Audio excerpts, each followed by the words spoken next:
Hello, my name is Sheila and I would like to welcome you to my podcast All About You. I love to listen to podcasts and especially conversations with famous people. However, I think everyone has a story to tell.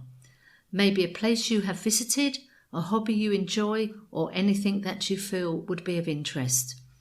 I want to have conversations with lots of different people and hear their stories.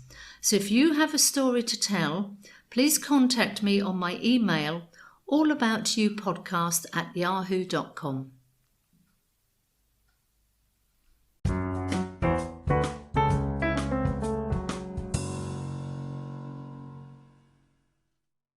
Welcome to the All About You podcast. My guest today is Carola, who is originally from the Netherlands but now lives in Valencia. Our conversation today is about communication and dialogues that can help with relationships. We are particularly looking at the work of Michaël Moeller and his methods, and he was a German psychotherapist. So, Carola, welcome to the All About You podcast. Thank you. Thank you for having me. Well, Carola, I don't know anything about this man. I know nothing about his work, so I'm looking forward to being enlightened and educated. So, my first question, how did you come to find this method about communication dialogue? Well, that's actually because of my current partner. We are together now for around 6 years. And basically, at the very beginning of our relationship, he told me about this book because he had read it, he had heard about it, and he found it very valuable. So he asked me if we could just start using this method and see if we could make it work with that. And so at first I also didn't know anything about it. Everything I knew about it was what he had told me. And I actually only started reading the book last year when he got the book back from a friend of his, which goes to show that you should never lend your books to other people because you don't get them back. But yeah, and then when I was reading the book, I actually noticed that there's so much valuable information in it, even more so than I already heard about it from my partner. So for you, it was a real learning curve to learn about this method that your boyfriend was already quite familiar with. Yes, yeah. Interesting. So Carola, what is the method? So the idea is to have a regular conversation, ideally on a weekly basis with your partner in a dialogue setting. So what were your feelings? What were your thoughts? Were there things that were holding you back or problems that occurred that you didn't share so far? And the idea basically is to explain yourself to the other person and the other person to you, so you can get to know each other better. And then you can say, well, you have conversations all the time, right? So what's the difference with a normal conversation that you would be having? It's the setting and the rules that you apply, and a couple of insights into couple dynamics that really change the way you communicate with each other. The first thing that strikes me from what you have said there is the fact that a couple taking time out of their week to sit down and have a conversation about themselves that doesn't involve the children, what's happening at work, social life, etc., to me is incredible to start with before even having that conversation, that people will say, okay, we will sit down once a week at a dedicated time and we are going to be honest with each other about our feelings and our thoughts. Yes, and all the other things are part of that conversation. So it's not necessarily excluding things like children or work or these things, but it's not focused on the practical issues. It's not focused on I need to go to do the shopping. So what should I be buying? It is about I mean, you could even ask yourself, do I like going for shopping? So to make yourself better understood by the other person. That's the main goal of those conversations. I think one of the things is often when we've got an issue, if imagine we've got an issue with our boss at work, we will probably complain to our partner. If we've got a problem with our partner, we will complain to somebody at work.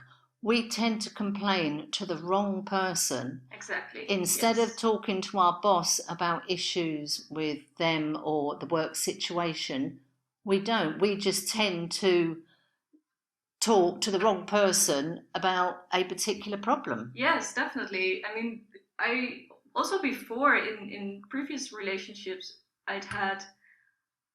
I often didn't discuss the relationship with the person I was having the relationship with. You would be discussing this with your friends or maybe with a family member, but not with the actual person. And because it's also dangerous, I mean, you have all kinds of fears when you think about just the idea of talking with this person about it. So yes, it is a big step to start with those conversations. You really have to decide on it together to make it work. I think listening to what you're saying, one of the things we tend to do if we've got a problem with our partner in respect to something they're doing that's irritating or something they're not doing that's irritating, instead of talking about it in a calm fashion, we probably let these things bottle up and then we have a huge explosion, or we try to tackle it at the wrong time, maybe at the end of the day when everybody's tired, you then want to bring up something they did 5 days ago. Yeah. And they've forgotten what happened. You've been seething on this for the last 3 or 4 days. But I think, as you say, to have a scheduled period of time every week when you're going to sit down, and whether there's lots to talk about, hardly anything to talk about. And I guess when you start this process, it's probably not particularly comfortable for both parties. So you probably cancel this anyway because you don't want to do it. But I guess the more you do it and you get into the swing of the method, it gets easier. Absolutely, yes. And by having those conversations at some point, just by having them, they are improving. When you stick to the rules and keep the insights in mind, which are very important, but if you both decide and to stick to the rules, then step by step it will get easier for both of you to become more open towards each other. Okay, so what are the rules then? There are a couple of rules. First one, to have the conversations on a weekly basis. You could have them even twice a week. For instance, when you're going through a tough time, then it could help to have them more regularly, but otherwise, weekly basis would be enough. Also because, I mean, if you would do it only twice a month, it becomes so much easier to just skip one because you don't have it in your weekly system. And if you just decide together, okay, this moment every week is for us, no other plans, nothing comes in between, then it's easier to hold each other accountable to that. It's also important to not make it too long or too short. He advises to have them for 1.5 hours, maximum 2 hours. Me and my partner regularly have them longer than 2 hours, so we're not completely sticking to his method in that sense. But we also discuss many other personal things. So for us, it's not just related to the things that we discuss are not necessarily related to the relationship that we both have per se. We also discuss work, and just to make ourselves better understood, and we also ask each other a lot of questions. But especially when you get started, stick to the 1.5 hours, because you need this time to concentrate, and if you make it longer, then it becomes harder to keep to the concentration, and you end up forgetting about the rules, or you just don't want to stick to the rules anymore, and that's when the trouble starts. So better to have this rule very fixed. Other thing is to not have any distractions. So make sure that your phone is off, make sure that you're not expecting any package, or you can have them at the dinner table, whatever you want. I mean, it doesn't really matter where you have the conversation, but it is important that there are no distractions, because when you start with the conversations, you will notice that it really makes a difference. Even if the phone is just buzzing, that already is distracting you from concentrating. So that's an important rule. Also, make sure that you have an alternative moment ready, just in case the moment that you decided upon needs to be cancelled for some reason. Then at least you have this other moment that you decided upon together. So, because it's very important that you should never skip a conversation. Even if you need to postpone one, then you should do a double session, or you should compensate those hours, because otherwise you're losing the thread that is created over the course of the weeks. And another important thing is, like I said, that you decide on having those conversations together, and that both are informed about the rules and the insights. Otherwise, it won't work. So yeah, that's a bit of the structure. Another thing would be to not interrupt each other. So what we basically do, me and my partner, is that one of the two starts talking about the week or things that are on mind, and then the other person is not allowed to ask any questions, not allowed to come in between. It's just the other person doing the talking. In that case, I would be listening, actively listening to what my partner is saying. It's very important that you give the other person the space to talk, because every question that you ask will be interfering with what he's trying to develop, what he's trying to share with you. And many times, this is something that I learned, many times questions are not really questions. Many times they are opinions put into a question. So you should really at some point be aware of that, because the most important thing is that you let the other person speak for him or herself, about him or herself, so that you're not seeing the other person from your own perspective, but you start seeing the other person from his or her perspective, how his or her life is from their perspective. It takes away so many misconceptions, so many projections that you would have towards each other, so many frustrations, because many times it's just misunderstandings. And if you're able to understand, oh, he or she actually did this because of that, then you start to understand, oh, well, yeah, in that case, I would have done the same thing, for instance.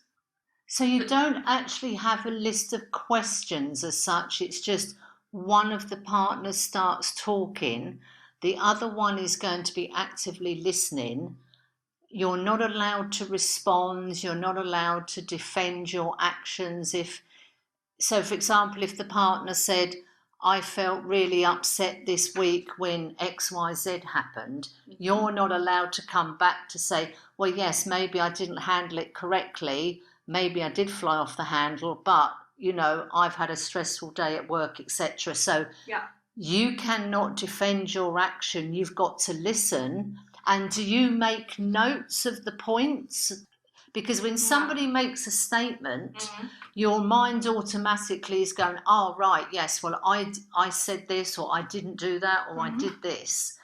So it's probably very hard to remember what he said. If he brings up 3 or 4 points, when he's made the first point, you're probably thinking, right, well, that I said that because of, and you're thinking about that rather than listening to his second point, his third point. I should imagine the listening and not responding is the hard bit. Yeah, I see what you mean.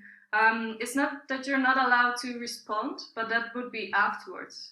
So first one starts talking, then when he's finished, the other person can ask questions. So you can also ask the questions about those things, but more in a way to try to explain them or try to understand them better. So those questions shouldn't be opinions, but they should only be asked as questions if they are really meant to understand the other person better. And then you can also respond. And you could also decide together that you want to do it in a more dialogue kind of way with interrupting each other. But we discovered that, at least for us, it's way easier to just stick to the rule of not asking questions, not interrupting, because then you have way more space when you're talking to go as far as you want. Because with every question, you would be directed in some way to respond, and often you would go further with an explanation than you would have if you were just explaining yourself. So that's why we decided on just having, okay, so one person starts, the other responds, then that part is done, and then the other person starts talking about his or her life, and the other person is actively listening. So this is just a format that for us works best, but you can also decide to just do it in a more free way, work for both of you. Yeah, I guess it's finding a system that works for you, because Yes, every absolutely. Relationship is going to be different. Yeah, so that would be something helpful when you want to start with this, to have a couple of conversations beforehand about the method itself, to discuss, okay, so do we both know all the rules and all the insights that we need to keep in mind? Do we have any doubts or fears that we think maybe this would not work, or I find this very difficult to do because of that? And then you can decide on a structure together that would work for both of you, and see if that actually works, because maybe you find out, okay, we should do it in a different way. But yeah, it's a trial and error in a way. Yes. I know nothing about this at all, and I don't want to get too personal with you, but what's some of the typical things that could come up in this conversation? Presumably it's not, last Tuesday you drove me mad because I asked you to take the rubbish out and you didn't do it. Presumably that's not what it's all about. But it could be, when I ask you to do something and you say you're going to do it and it doesn't get done, that makes me very frustrated. Yeah, that's absolutely something that can be mentioned in such a conversation, because then you can also explain why that was frustrating you so much. So, because often there is there's already a background. When you start to be frustrated or irritated about the other person, often there was something happening beforehand. Either you were not feeling well yourself, something happened during that day, or this has happened for so many times already. It's those things that add up, and that's why I think many couples only have very intense conversations when they're having a fight or after a fight. And the whole idea of this method is basically to prevent all those small irritations and frustrations to add up towards a fight. Because if you take down the level of frustration every week, chances are way smaller to get to an actual fight. I think, and at least that's how I experience it. But yeah, I think that many people would benefit from this way. I mean, many fights and frustrations are based on misconceptions. That's something that you find out when you start having those conversations. Often you are interpreting something wrongly. You think that the other person doesn't do something because he's not respecting you, or he thinks that's not important, but it could be all kinds of other reasons. And to make yourself understood for the other person takes away all those misconceptions. I think that's a very valid point. And when you're talking about having that fight, it's often lots of little things have been an aggravation or an annoyance, and they've built up and they've built up and they've built up, and then something like they left the cap off the toothpaste, all of a sudden you have this huge explosion because that was basically the straw that broke the camel's back. And then the toothpaste is just the catalyst for the week or 2 weeks worth of other irritations, and it's just bubbled to the surface, and all of a sudden you've got this mighty explosion. Yeah. The other point I wanted to cover with you, when you were talking about general relationships with people, maybe sometimes you might meet a friend in the street and hello, how are you, and they're a little bit dismissive. And this has happened to me, and I think, oh, they weren't normally, normally they're a bit more warm and chatty. Oh, what have I done? Maybe I said something wrong. And you start looking inwardly, what have I done wrong? But in reality, they've just had an argument with their sister, their boss, or whatever, or the car wouldn't start, or the bus was late. But I'm taking on board, why didn't that person greet me as warmly, for etc. But it's got nothing to do with me. Whether that's our ego, whether that's our personality, maybe we're a little bit sensitive, all of a sudden we are thinking, oh my God, what have I done? And it's nothing to do with us at all. You just happen to bump into that person at the wrong time. Yes. And now you're thinking, what have I done wrong? And it's nothing to do with you at all. If it had been a different day, your friend would have greeted you as normal and you wouldn't even be thinking about this. So yeah, exactly. And I mean, you can go very far in analyzing your own way of thinking during those conversations if you want to. I mean, you can start analyzing, so why do I actually think that this would be about me when something like this happens? Why do I feel rejected? Where does that come from? You can go back many years if you want to find out what would be the root cause of such a misconception. But you don't have to if you don't want to.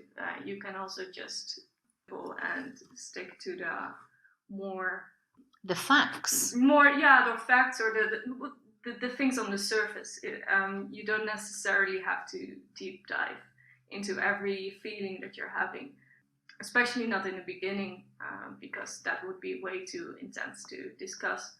But at some point, when you start having those conversations for a long time, you can actually deep dive for yourself also to understand yourself better. And then it's an extra bonus that the other person also gets to know you better. Yeah, I find that a very positive effect of those conversations. Another thing that I wanted to mention is that about the fights and the frustrations is that when you wait with talking until the fight or after the fight, normally that's not a very good moment to be discussing things. And then you would bring everything with it, all the things that you can think of, because you just need to be mad at the other person before you can get some rest and you're able again to say, okay, well, it was actually not just the other person, I was also involved in this, I also let this happen. And when you when you have those conversations on a weekly basis, you have a moment where you can just discuss those frustrations or things without fighting. If there's something during that past week that was annoying you, you just have a moment where you can discuss that, where you can mention that. For me, that is very helpful. Nowadays, it's less needed than before, but I, for instance, am not a great person in mentioning frustrations, or especially when I would be angry. I find it very hard to communicate that. And so these conversations really help me to let it rest for a moment when it actually happened. But then I would have the opportunity during those conversations to open up about it. And it would be a safe place for me to share that. So for that, I found it very valuable. I think as much as it takes two people to tango, it takes two people to have an argument. So often the way women and men cope with maybe stress or something that's upsetting them, women tend to want to talk about it, whether they're talking to their girlfriends, their mum, or whatever. Men, if they have stress or a problem, tend to go inwardly, and whether that's staring at the TV and mulling it over, or going off in theory as it would be to their garden shed and immersing themselves in their hobby, for example. Women, when we've got a problem, we want to talk and talk and talk and talk and talk. Get it all out. We don't necessarily want somebody to give us an action plan, a resolution, well, you should have said this and she should have said that, and if he'd done this and he'd done that. They operate a completely different way. We just want to be heard, not necessarily somebody wanting to give us an action plan or the solutions. Whereas a man often just wants to gaze into the fire or go to his shed and doesn't want to talk about it. So immediately you've gone, and we're talking about male-female partnership here, purely because of how the brain works, two people who deal with a difficult situation totally differently. Yes, I mean, it is a bit of a generalization to say, well, this is how the men do it and this is how the women do it. For instance, I myself, I'm not sharing that much generally about all kinds of feelings and thoughts I have, even with my closest friends.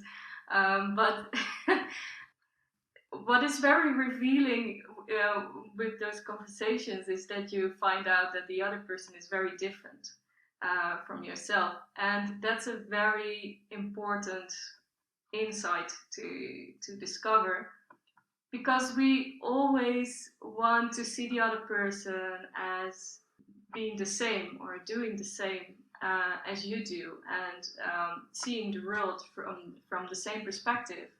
I mean, then you would also, when you would talk with someone else, you would say, we think this way, or we think that, but maybe the other person has totally different opinions than you have.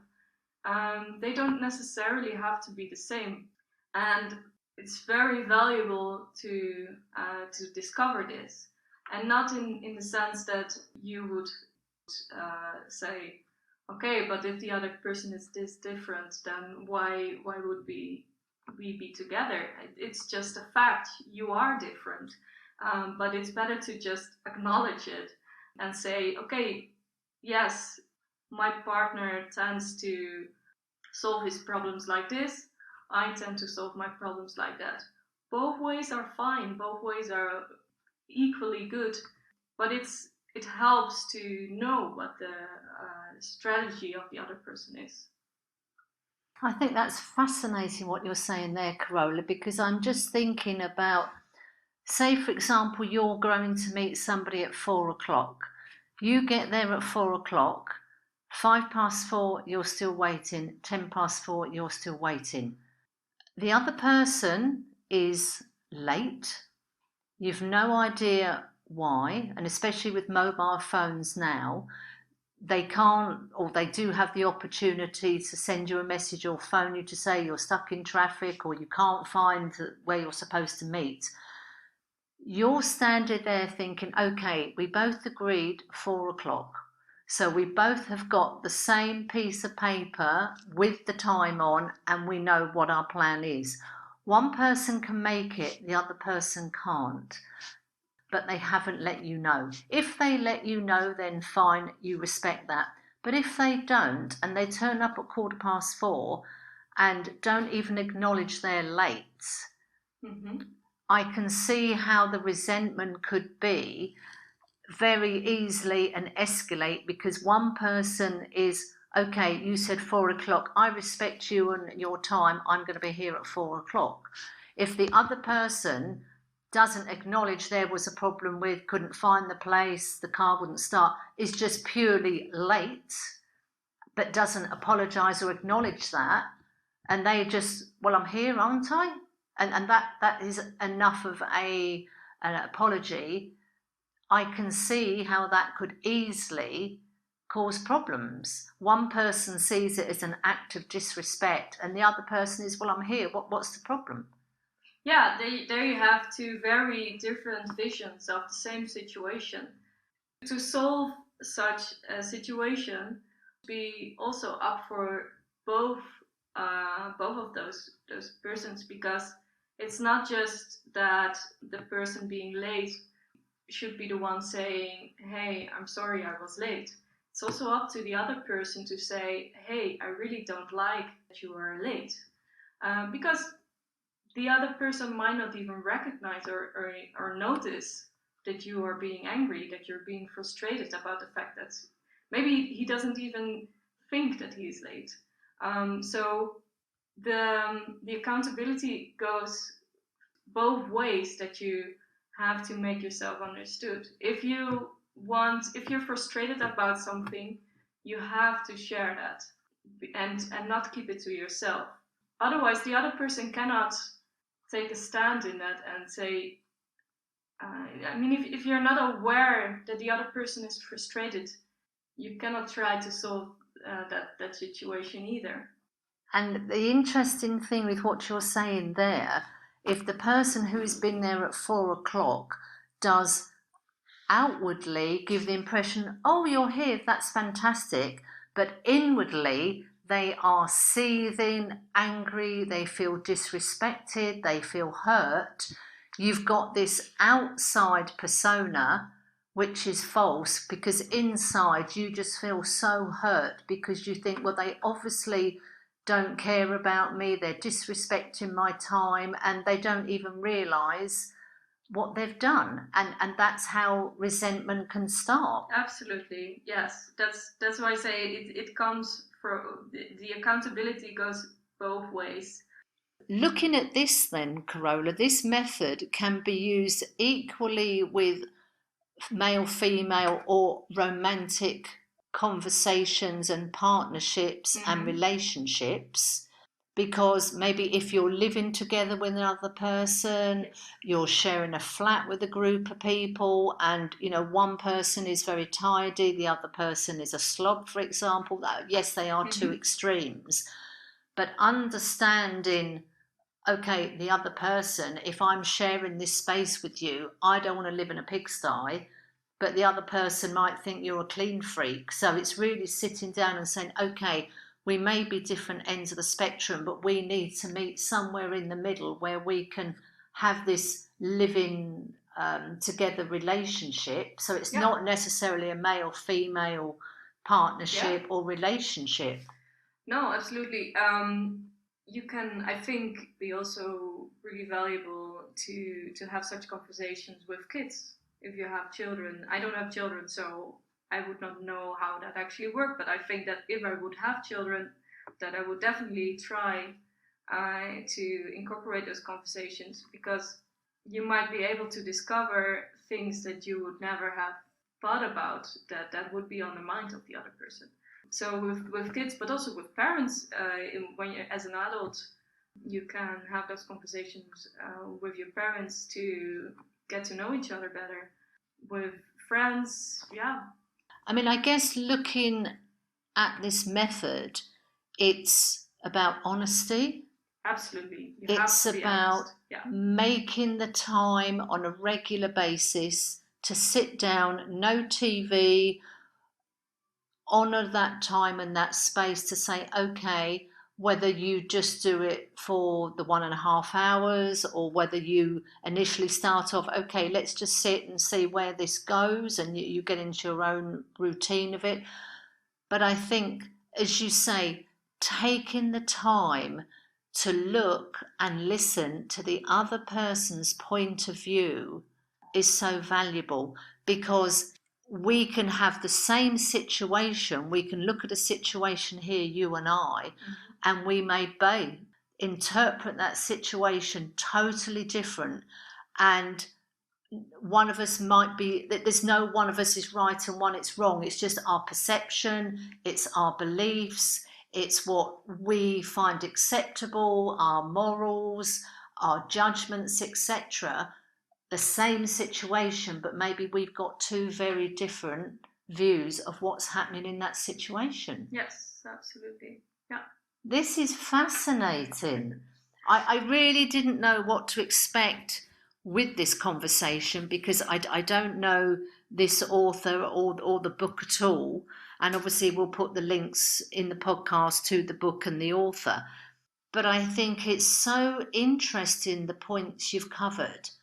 And it makes common sense, Carola. It does, yes. That's what I find so surprising about this. It all makes common sense, and yet when I discuss this, for instance, with friends, and even I myself, when I heard about this for the first time, it makes common sense, but still you feel so frightened to start with it, because it's so personal.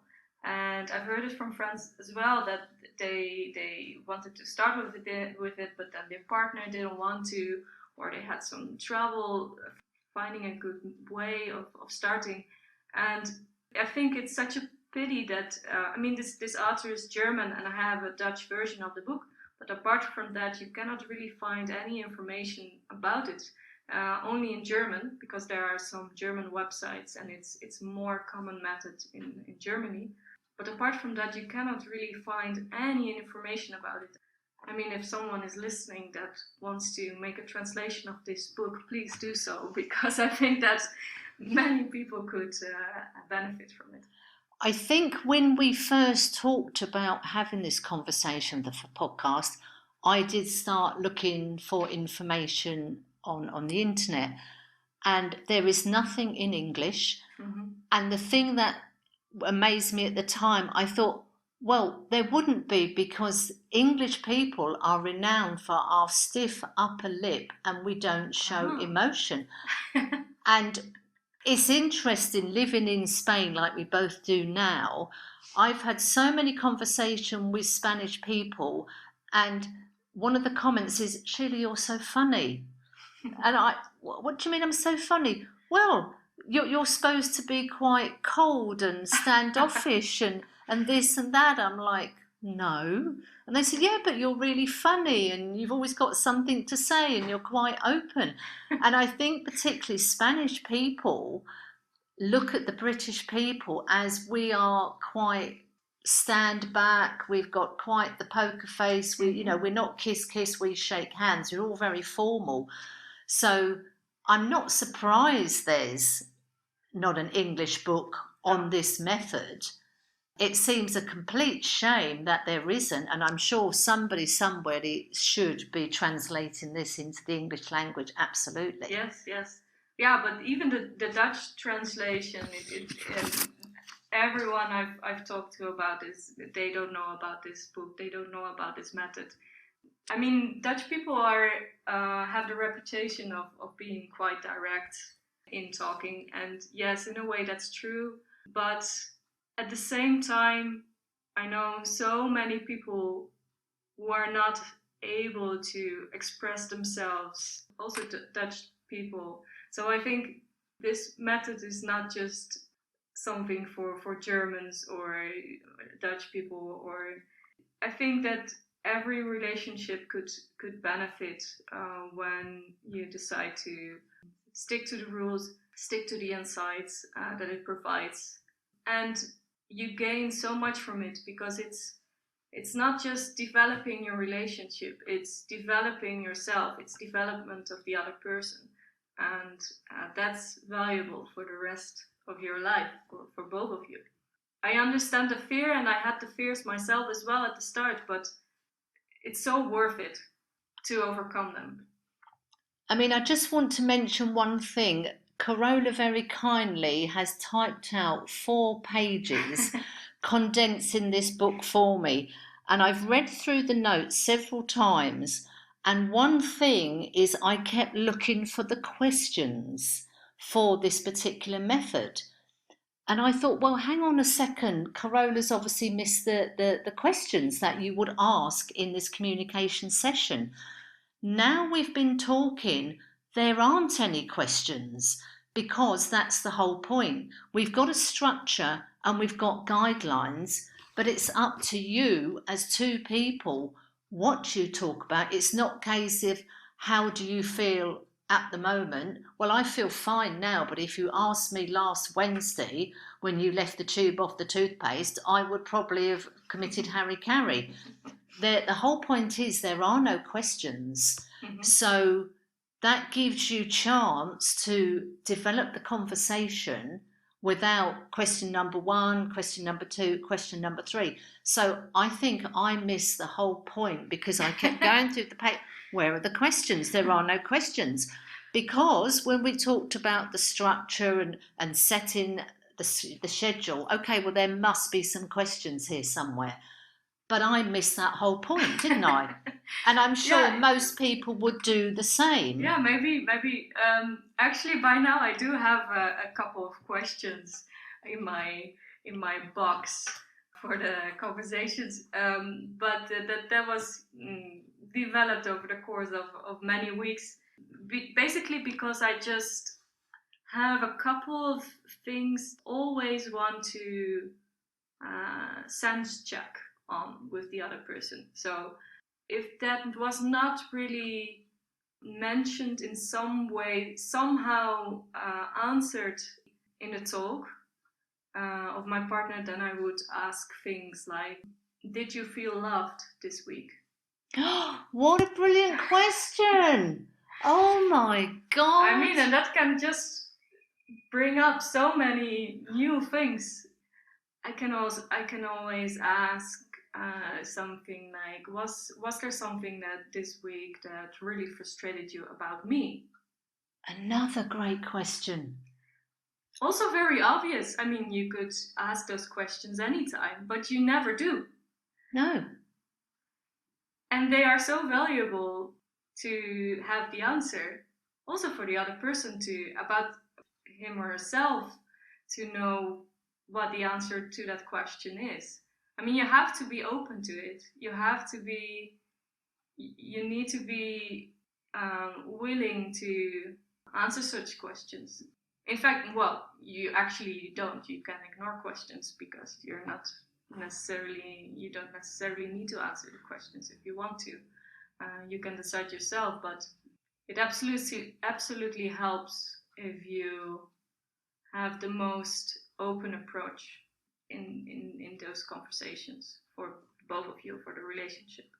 I was just thinking back to your first question, have you felt love this week? And I'm just thinking, I felt loved when my husband sorted out my technical problems for the podcast. Mm-hmm. I would appreciate that far more than if he walked in here with a bouquet of flowers. This is a good example because I felt more supported when you helped me with a techie problem than if you would walked in here with a dozen red roses. Yeah, that's actually one of the requirements, one of the insights of this format is to be very concrete and detailed about the things that you bring up, because you can say something to the other person like, I think you're wonderful, or I really love you, but what does that mean? What was it exactly in that week, or what is exactly on your mind that makes you think that the other person is wonderful? And indeed, it can be just something like helping fix the computer. Yeah, when you unblocked the sink, darling, I thought you were Superman. You were so wonderful. Absolutely, absolutely. And that's where the misconceptions come in as well, because you may think that the other person is loving you for so many other reasons than what they actually are. So that's one of the things that I really like about having those conversations, is that I really feel like I understand my partner and I know why he is together with me, what the things are that he likes about me. I know which struggles he has at the moment. I know which struggles he had in the past. And I know that he's willing to listen to mine as well. And that gives me a lot of trust towards my partner. It gives me a lot of rest as well, feeling of satisfaction and knowing that we are both willing to always improve the relationship if that would be needed or wanted. That's one of the other things that I really like about this, is that you keep the feeling that you are both able to construct a relationship as you want to have it, because you both change over time. You don't stay the same person as that you both were when you got together, and you both change. So it's very valuable to change the relationship with the both of you.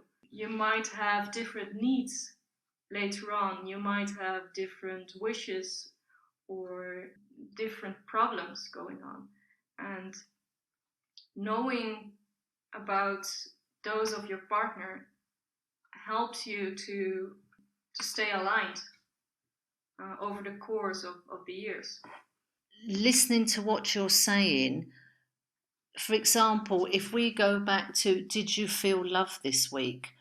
Once we understand what that other person gives me to make me feel loved, and they understand by doing this it makes him or her feel more loved, then you know, okay, this is how I can show my respect, my feelings for this other person.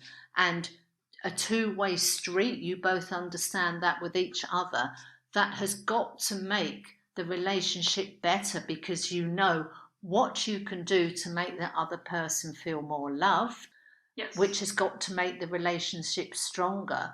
And just understanding from the other person what makes them feel good, what makes them feel appreciated and loved. And if we understand that and can do more of that, that's got to help the relationship. But it's understanding that other person so that you know how you can be in that relationship. Yeah. It makes so much sense, It Carola. does. It's Why doesn't everybody know about this book? Yeah, it's one of the things that one really nice quote from the book, which I can translate as follows: like, why do we spend so much energy on creating puzzles for each other when we could also just say what we think and what we mean? Tell the truth. I mean, you would not always know yourself what the truth is about yourself. But you have to explore it to make sure that the other person understands as well. I was just thinking on a basic level, instead of saying to your partner, for God's sake, when you finish with so and so, can you put it in the bin?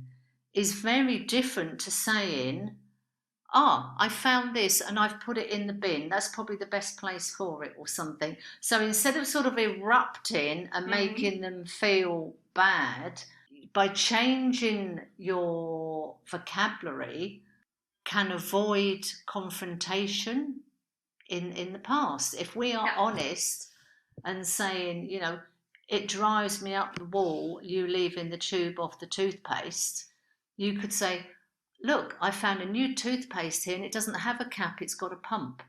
So, I know I keep using the toothpaste, but you've solved the problem. It is a nice example because when the other person comes up with this solution, you might get even more angry because that was not actually the issue. If you would keep denying or not explaining what is actually the issue at hand, then the other person is also not able to come up with a good solution. Exactly. So if they're not aware it's driving you crazy, how can they change it? And I think it's often sometimes the way we communicate these frustrations, we don't often do it in the best way because we might explode at that moment. Yeah. But if we picked a different time, you'd have a different outcome. You'd probably use different vocabulary and different dialogue, and the whole transaction would be a lot calmer rather than exploding at that time. Yeah. One other thing that I'm remembering is that you have to make sure, both of you, that when you're talking, you stay with your own perspective. So you should not start saying things like, this was absolutely not acceptable. You should say, I found that absolutely unacceptable, and then explain why. This difference in language is very important, because with the first thing, if you say that was very unacceptable, then the other person already feels attacked, and basically there starts the fight. But if you say it from your own perspective, then the other person cannot feel attacked. The other person cannot start a fight with you because it's your own perspective and there's nothing the other person can do about that. So I think to help that, if you start your dialogue with I feel, as opposed to saying you, as in you, the bad person, XYZ.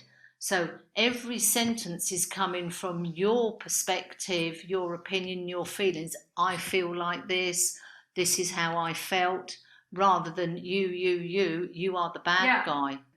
Those passive ways of saying things, it is understandable that people use these ways of saying because they are being excluded. They are stating the things as facts. If you say it is this way, then you present it as a fact, even though it is your own perspective, your own opinion.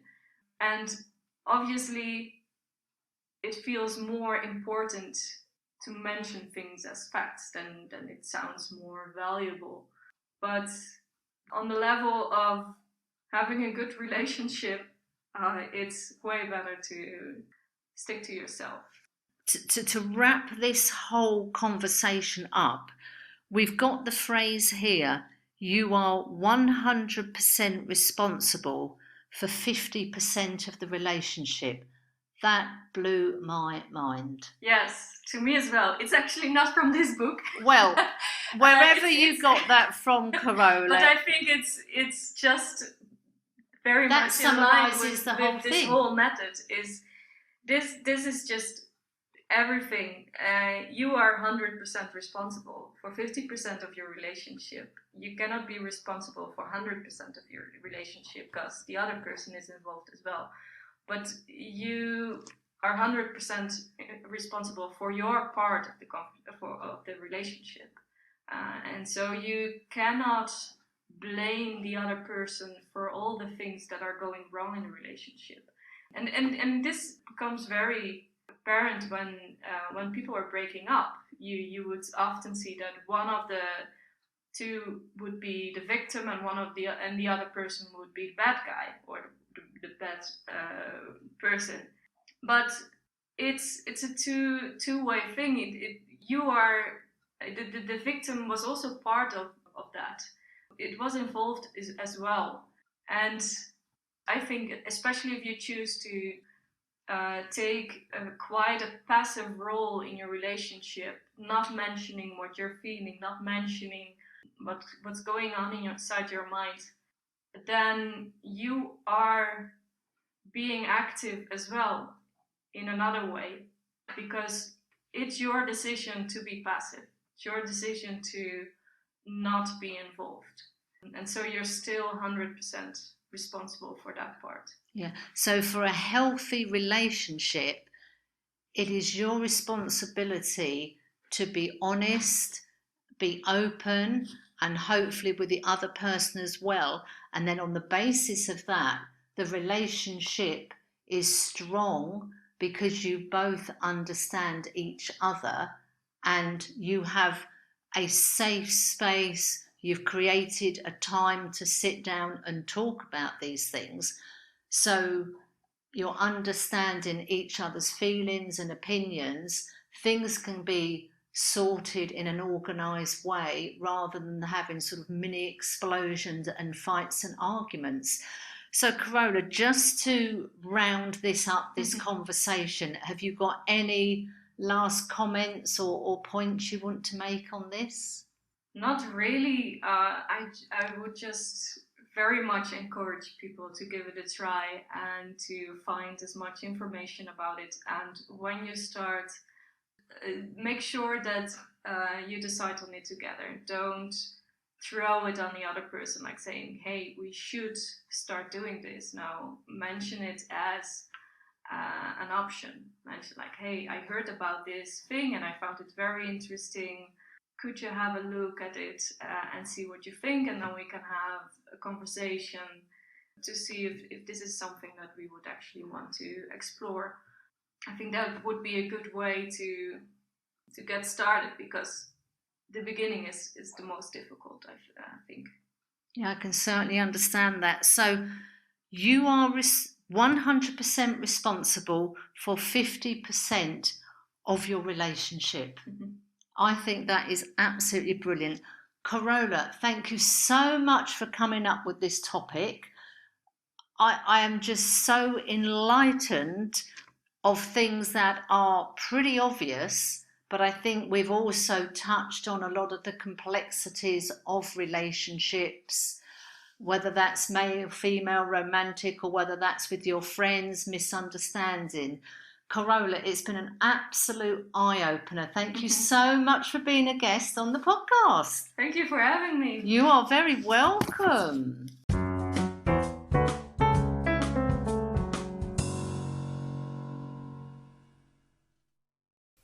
I hope you have enjoyed the conversation. Don't forget, if you have a story you would like to tell, please get in touch. My email address is allaboutyoupodcast@yahoo.com, and thank you for listening.